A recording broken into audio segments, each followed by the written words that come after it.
Selamat sore sahabat Humas Polda Papua, salam presisi. Saya Bribda Nun Lehu akan menyajikan berbagai informasi yang terjadi di wilayah hukum jajaran Polda Papua dan telah dirangkum oleh tim Cendrawasih Live Polda Papua. Kapolda Papua Irjen Pol Matius D. Fakiri pimpin upacara serah terima jabatan 3 pejabat utama dan 4 Kapolres jajaran Polda Papua serta pelantikan PS Kapolres Dogiai di Aula Rastra Samara Polda Papua pada Rabu 18 Mei 2022.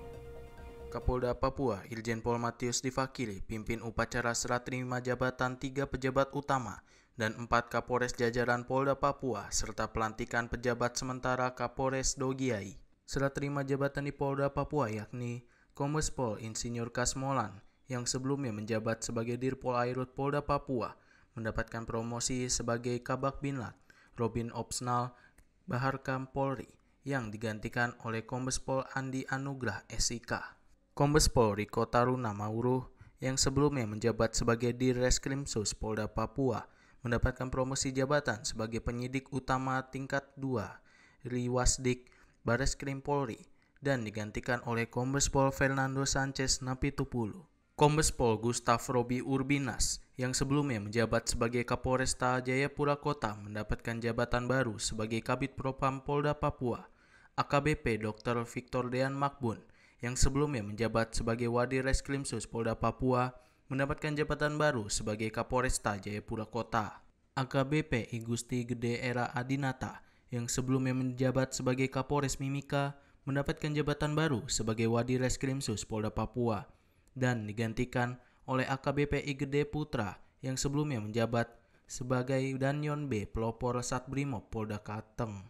AKBP Ridwan SH MH yang sebelumnya menjabat sebagai Kapolres Puncak Jaya digantikan dalam rangka masa purna bakti dan digantikan oleh AKBP Kuswara yang sebelumnya menjabat sebagai Danyon A Pelopor Satbrimob Polda Papua.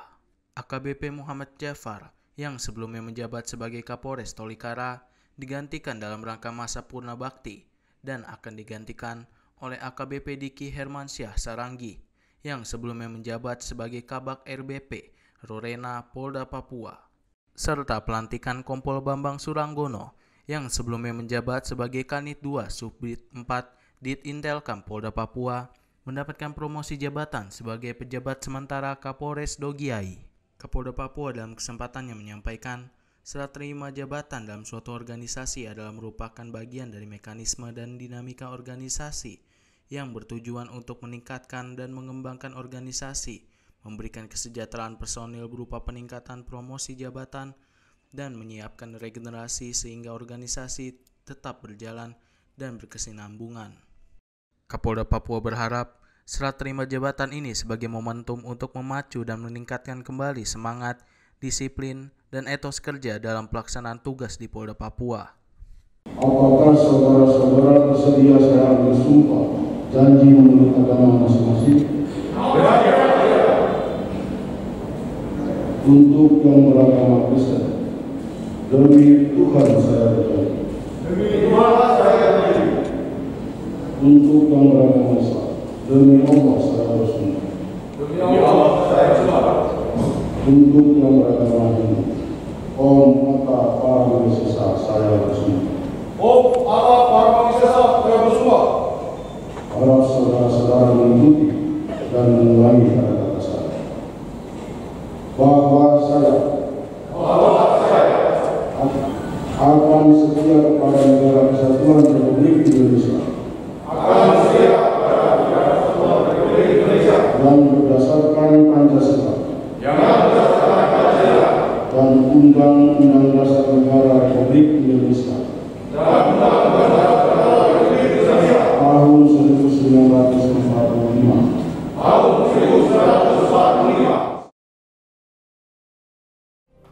Wakapolda Papua Brigjen Pol Dr. Eko Rudi Sudarto SIKMSI hadiri acara syukuran dalam rangka hari ulang tahun ke-59 Kodam 17 Cendrawasih yang bertempat di Gedung Sasana Krida, Kantor Gubernur Provinsi Papua. Kegiatan dimulai dengan pemutaran video profil Kodam 17 Cendrawasih yang dilanjutkan oleh sambutan Pangdam 17 Cendrawasih Maijen TNI Teguh Muji Angkasa SEMM di mana dirinya menyampaikan ucapan terima kasih kepada Gubernur Papua yang telah memfasilitasi acara syukuran serta seluruh tamu undangan yang turut hadir dalam momen tersebut. Dirinya juga menyampaikan dalam memperingati momen ulang tahun yang ke-59 ini mengusung tema Kodam 17 Cendrawasih bersama masyarakat Papua menyongsong kehidupan yang aman dan damai. Tema tersebut memiliki relevansi yang logis untuk saat ini dan masa mendatang dalam mengukir keberhasilan serta suksesnya pembangunan sesuai harapan kita bersama. Pada kesempatan ini, dirinya juga memberikan penghargaan yang setinggi-tingginya kepada seluruh prajurit dan PNS Kodam 17 Cendrawasih, unsur Forkopimda, para tokoh instansi pemerintah dan swasta, beserta seluruh lapisan masyarakat atas segala dedikasi dan kerjasama yang telah diberikan kepada Kodam 17 Cendrawasih. Hadirin sekalian yang saya hormati, acara syukuran yang kita laksanakan pada malam ini merupakan wujud syukur atas apa yang telah dilalui dan diraih mulai 59 tahun yang lalu, tepatnya pada tanggal 17 Mei 1963 sejak Kodam 17 Cendrawasih terbentuk.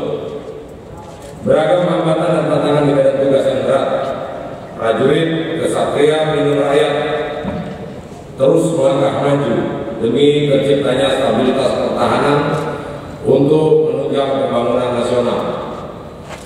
Semoga di usia yang ke-59 tahun ini, Kodam 17 Cendrawasih semakin profesional, mencintai dan dicintai rakyat, serta dapat memberikan pengabdian terbaiknya dalam mewujudkan keamanan dan kedamaian untuk mensejahterakan masyarakat di wilayah Papua.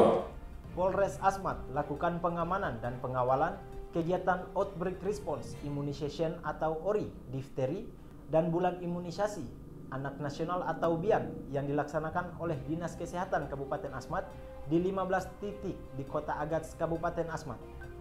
Polres Asmat lakukan pengamanan dan pengawalan kegiatan Outbreak Response Immunization atau ORI, difteri, dan bulan imunisasi anak nasional atau BIAN yang dilaksanakan oleh Dinas Kesehatan Kabupaten Asmat di 15 titik di Kota Agats, Kabupaten Asmat. Pada kegiatan itu, Polres Asmat kerahkan sebanyak 15 personil untuk mengamankan jalannya kegiatan.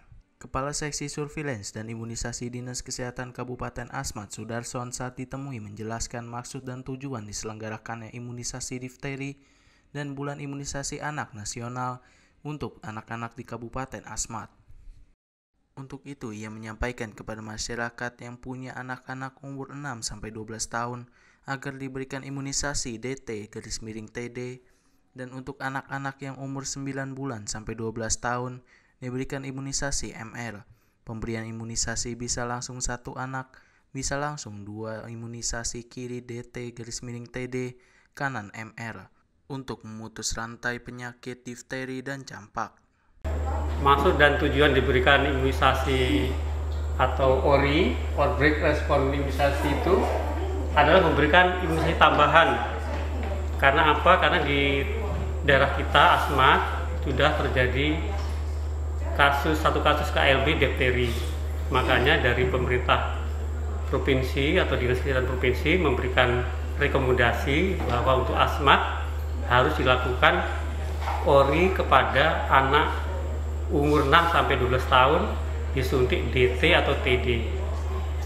Sehubungan dengan bulan imunisasi bulan Mei juga ada namanya BIAN, yaitu bulan imunisasi anak nasional. Itu untuk anak-anak 9 bulan sampai dengan 12 tahun diberikan imunisasi MR.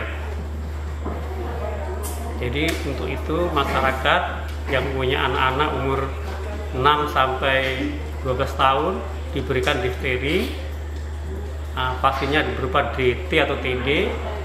Untuk anak yang umur 9 bulan sampai 12 tahun diberikan imunisasi MR. Pemberian itu bisa langsung 1 anak langsung dua imunisasi. Demikian sahabat Humas Polda Papua, informasi tadi sekaligus mengakhiri live streaming Cendrawasih Live Polda Papua. Tetap waspada dan salam presisi.